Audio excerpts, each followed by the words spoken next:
Back in November, I had originally planned to make a video like this, but I didn't know when free agency started, and by the time I realized when it would start, it was too late. But last month, the MLB owners unanimously voted to initiate a lockout, and that meant MLB work would freeze, meaning no free agent signings during this period. So now I got a second shot at this. Even though we don't know when the lockout will end, I still want to give baseball fans something to talk about during this boring lockout. So today I'm going to go ahead and predict where the top remaining free agents will go to once the lockout ends. But before I get into all of that, 99% of y'all that watch my videos aren't subscribed to my channel. Y'all can reduce that number by subscribing to my channel and turning on the notification button so you can be updated on when I upload my videos. Also, if you leave a like on this video, it would help me out a lot with the algorithm, and I would really appreciate it. Alright, let's get into it.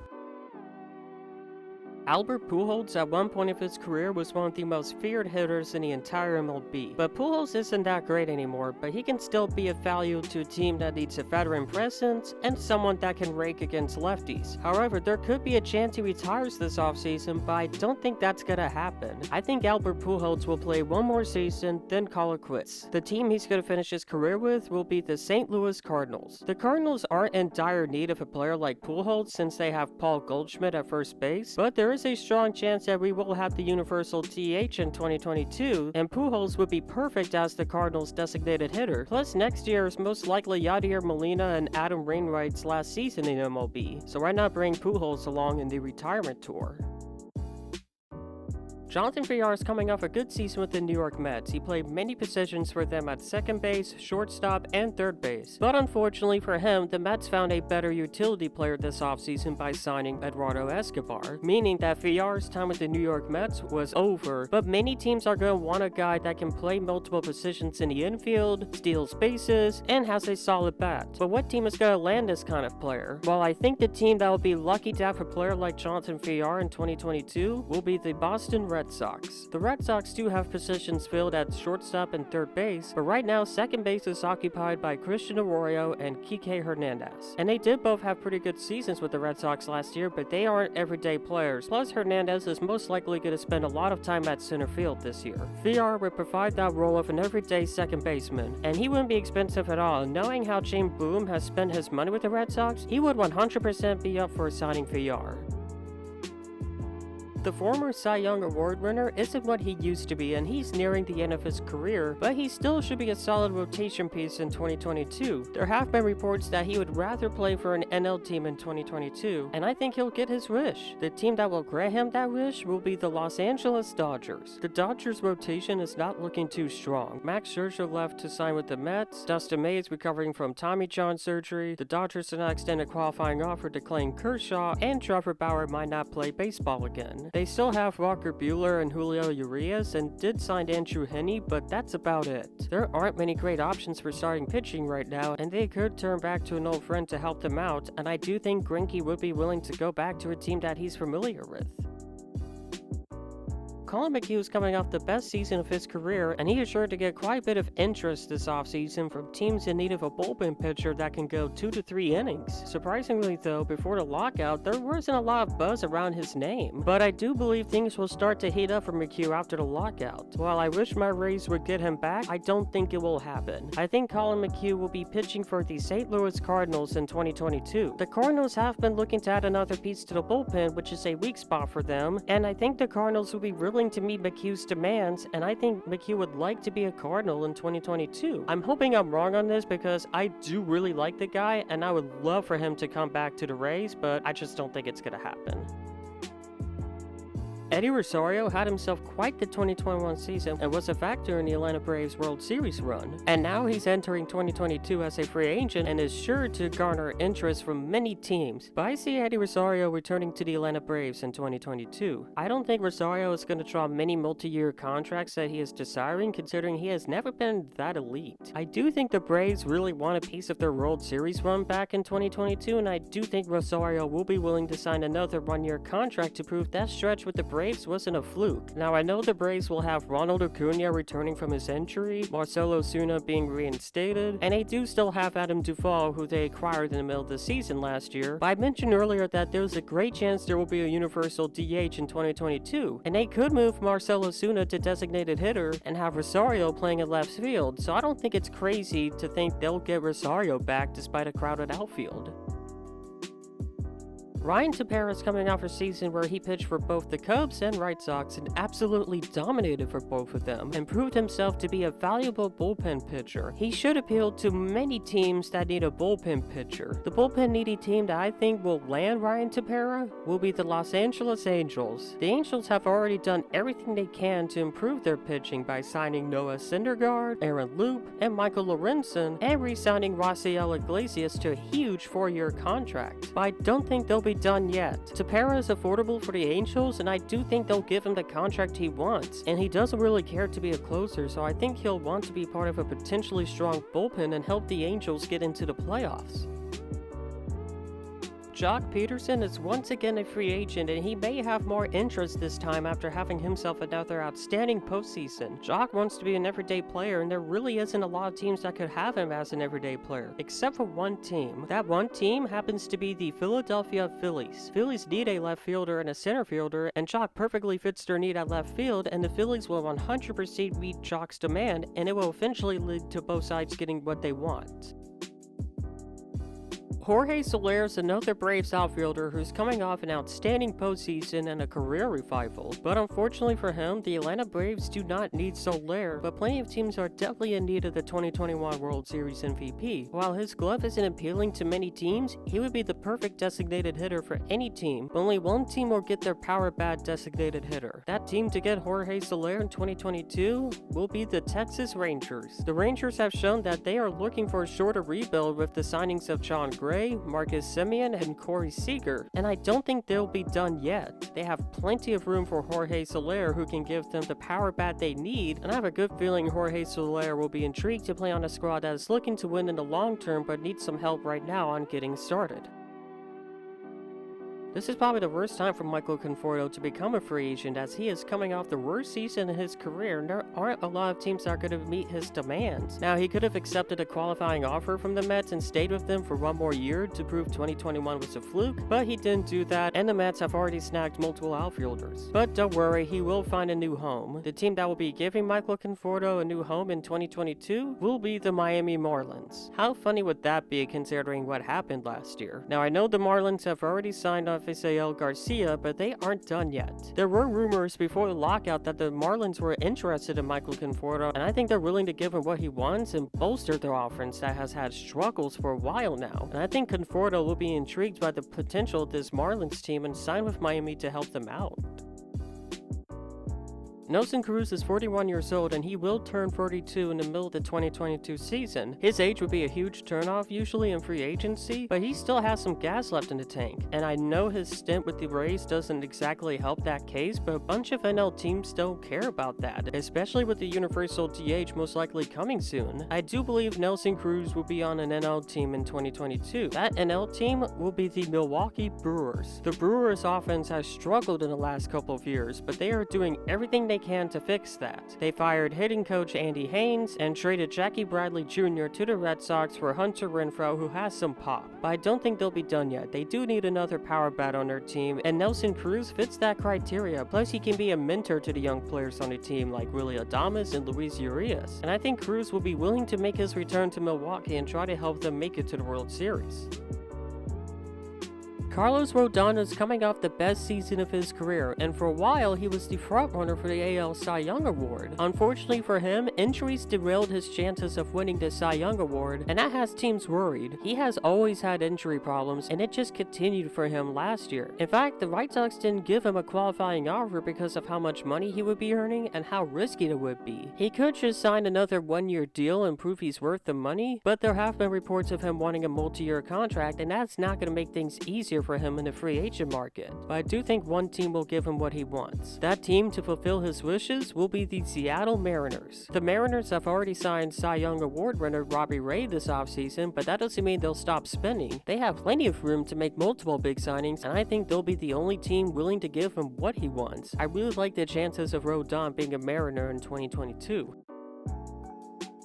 Clayton Kershaw is one of the greatest pitchers of all time, winning 3 Cy Young Awards and winning an MVP. But those days are long gone, but he's still a pretty good pitcher, will make any team happy. But then there's the arm injury he suffered recently, and that's going to worry some teams. But there is one team that I think will not be worried about that. That team is the Texas Rangers. This is probably going to be my boldest prediction of the video, but there are good reasons to believe Kershaw will be a Ranger. He's from Dallas, and the Rangers have plenty of money to go after Kershaw. I think Kershaw will be intrigued by both the contract and the fact that he can play for his hometown team. Now, I know a lot of y'all will disagree with me on this, but remember, I have the Dodgers signing Zach Greinke, and I don't think they'll go after anyone else. Plus, there's the fact that they didn't give Kershaw a qualifying offer. I know that doesn't mean he won't come back, but I just honestly think we saw the last of Kershaw with the Dodgers. Anthony Rizzo isn't what he used to be. His time with the Yankees proved that, but he's still a good first baseman. Teams that need a first baseman would be happy to have Rizzo on their team, although he is considered to be in many teams' plan B at first base, except for one team. That team that has Anthony Rizzo as their plan A and will snag him in free agency will be the San Diego Padres. I know they have Eric Hosmer at first base, but they have been trying to get rid of him. I honestly believe one team will be stupid enough to take on that contract. I think Rizzo will love to be with a team that is a couple of pieces away from getting over the hump and would fit well with his former team. Now, I know there's a really good chance that the Yankees get him back, but I honestly think they'll either upgrade at first base via trade, or they will realize Luke Voit is their most realistic option at first base. So I think Rizzo's days with the Yankees are officially over, but his days with the Padres aren't over.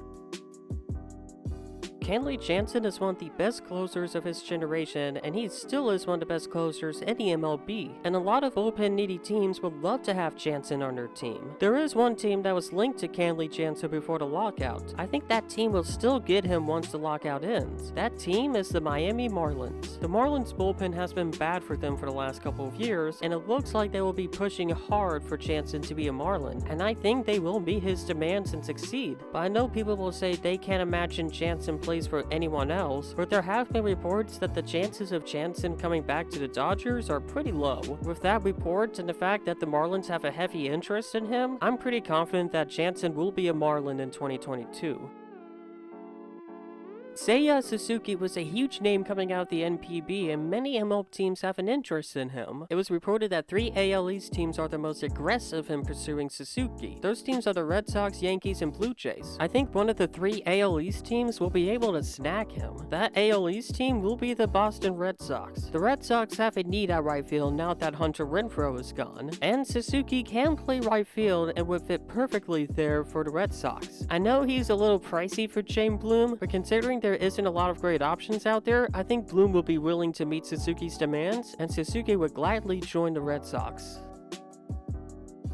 Kyle Schwarber is coming off the best season of his career playing for both the Nationals and Red Sox. There are a lot of teams that are interested in him, like the Phillies, Red Sox, Rockies, Cubs, and Marlins. He can play outfield and first base, and with the universal DH most likely coming, he would be the perfect designated hitter for many NL teams. The best part is, his price range is 3 years and $60 million, which is reasonable and affordable for everyone that has interest in him. But which team will sign him to that contract? That team will be the Philadelphia Phillies. Before the lockout, both Schwarber and the Phillies were in serious talks, and I think when the lockout ends, those talks will resume and Schwarber will be a Philly in 2022. And he will give the Phillies the helps they need, whether he's playing in the outfield or being the primary designated hitter. Trevor Story is coming off kind of a disappointing season for his standards. He's in a loaded shortstop market, and I don't think he'll get the contracts Javier Baez and Corey Seager got. But there are plenty of teams that would still love to have Story as their shortstop. He has been linked to many teams like the Yankees, Astros, Red Sox, Mariners, and believe it or not, the Rockies. By the way, he's only going back to the Rockies if nobody wants him at all, but that won't be the case for him. He'll find a team that's willing to pay him the money he deserves. That team will be the Houston Astros. I think it's safe to say Unfortunately, Carlos Correa won't be an Astro in 2022. I'll talk about where he's going later. But Story is the best shortstop available, not named Carlos Correa. And the Astros are still a pretty good team. I think Story will want to play with a team that just won the AL pennant. So I'm pretty confident that Trevor Story joining the Astros is a sure thing in 2022. Nick Castellanos' time with the Reds was probably the best stretch of his career. That stretch was so good that it might land him a bigger contract than the one he got a couple of off seasons ago. Many teams have shown a lot of interest in him. There's a good chance one of those teams will give him the contract he wants. That team will be the San Diego Padres. There were rumors of the Padres showing interest in Castellanos in the offseason, and knowing how aggressive they have been over the last couple of years, I think they will be willing to spend money on Castellanos. The Padres outfield has been mediocre at best at the plate, and there is a chance they move on from Rays legend Will Myers in the offseason, or maybe they can make Castellanos their primary DH. I would be surprised if Castellanos isn't wearing a Padres jersey in 2022. Kris Bryant is probably the most intriguing remaining free agent. He can fill many teams' needs at third base and outfield, and he can help a team that is one big bat away from taking them to the playoffs. Many teams have shown interest in him, like the Phillies, Mets, Angels, Padres, Rockies, Astros, Mariners, and the Cubs. And I think one of those teams will win the Kris Bryant sweepstakes. That team will be the Seattle Mariners. I mentioned earlier that the Mariners have enough money to make multiple big signings. I think Kris Bryant will be one of those signings. Kyle Seager just retired, and the Mariners need a third baseman. The Mariners could just stick with Abraham Turo, but I think Kris Bryant will be too big to pass up on. And there are many reasons to believe that Bryant is a Mariner in 2022. The Mariners will be more aggressive than all of the teams I just mentioned. I also think Kris Bryant will want to play with a team that has a bigger need at third base than outfield. And most of the teams I just mentioned already have their third baseman. Plus, there is the fact that the Mariners just hired Kris Bryant's old hitting coach. And I think the playoff potential of this team will entice Bryant. There are so many signs of Kris Bryant being a Mariner. I just have a hard time believing he won't be in Seattle in 2022. Freddie Freeman is without doubt the best first baseman available on the free agent market and has drawn interest from teams like the Yankees, Dodgers, Blue Jays, and a team he has played his whole entire career with, the Atlanta Braves. Many people believe that there is no way Freeman leaves Atlanta, especially after they won the World Series. I think those people are 100% correct. While Freeman did reject a contract offer from the Braves, there have been reports saying contract negotiations aren't going bad, and there is a belief that the Braves will give Freddie what he wants. I just cannot see Freddie leaving Atlanta in 2022. And now for the best remaining free agent available, Carlos Correa. He is without a doubt one of the best players in the league. He has a great bat and his fielding is absolutely incredible. And shortstop needy teams would love to have Correa on their team. Many teams have been in contact with him, like the Yankees, Dodgers, Braves, Cubs, Tigers, and the Red Sox. But Correa's demands are pretty high after Corey Seager signed that massive contract. Carlos Correa and everyone else in the baseball world knows he is worth more than what Seager got. But the question is, who is willing to give him that much money? There's only one team that is going to give Correa everything he wants. That team will be the Chicago Cubs. There have been a lot of rumors of both sides being heavily interested in each other. Carlos Correa loves the fan base and he's willing to stay patient during the rebuild. And the Cubs haven't been quiet this offseason, claiming Wade Miley off waivers and signing Yan Gomes and Marcus Stroman. They have plenty of money left to give Correa what he wants, and I have a gut feeling both sides will reach an agreement when the lockout ends. So those are my post-lockout free agent predictions. I know I'm not going to get every single one of these right. I have a good feeling I'll be way off on one of my predictions, but I do have great feelings about every single one of them. But if you disagree with anything I said in this video, let me know in the comments. I'm an open-minded guy and would love to hear your arguments. Also, if I didn't talk about someone in this video that you wanted me to talk about, let me know in the comments. If this video gets popular enough and a lockout is still a thing, I might make a part 2. But anyways, that's all I have to say. Have a fantastic day, and I'll see y'all later. Peace.